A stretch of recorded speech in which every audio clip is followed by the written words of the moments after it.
ভাবি, ভাই আপনার সাথে একটু কথা বলতে চাই। তুমি ভাবি বললা কাকে? কেন আপনাকে? আমি তোমার ভাবি লাগি? বিয়ে তো ঠিক হয়ে গেছে, 2 দিন বাদে বিয়ে হয়ে গেলে আপনি তোমার ভাবি হবেন। বিয়ে তো এখনো হয়নি, তাই না?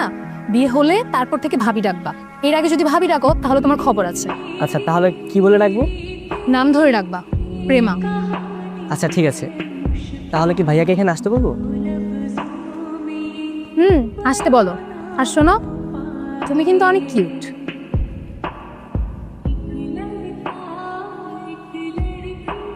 ভাইয়া, প্রেমা তোমাকে ডাকছে। প্রেমাটাকে আবার? যার সঙ্গে তোমার বিয়ে হবে ওই তো প্রেমা।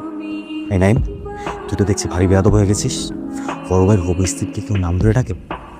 আরে আমি কি আর ইচ্ছে করে ডাকছি নাকি? তাহলে বিয়ের আগে উনি আবার ভাবি ডাক পছন্দ করেন না, শুধু শুধু আমাকে ঝাড়ি দিয়েছে। তুমি আবার বউ বউ করে ডাকতে যেও না, তোমাকে আবার বকা দিবে। বিয়ের পর বউ দেখো। আচ্ছা ঠিক আছে, সেটা নিয়ে আপনার ভাবতে হবে না। যাও নিচে যাও।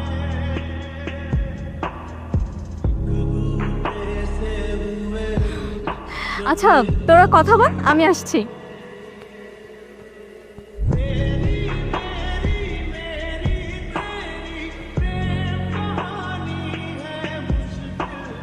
আমাকে তোমার কেমন লেগেছে? জি। আমি বলছি যে আমাকে তোমার কেমন লেগেছে? ভালো লেগেছে? জি, আপনাকে আমার ভালোই লেগেছে, তবে আপনার ছোট ভাইকে আমার বেশি ভালো লেগেছে। ও আচ্ছা, তুমি নাইমের কথা বলছো?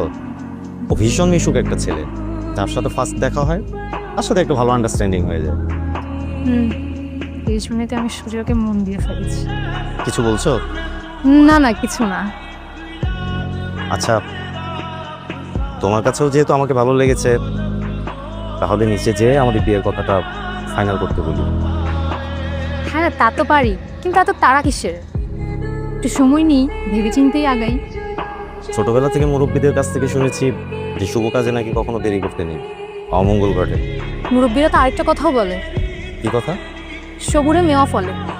তাই একটু দেরি করলে মন্দ কিছু হবে না। ঠিক আছে, তুমি যেহেতু সময় নিতে চাচ্ছ তাহলে নেওয়া যাবে, কোনো প্রবলেম নেই। জি, তাহলে চলেন এবার নিচে যাই। হ্যাঁ চলো।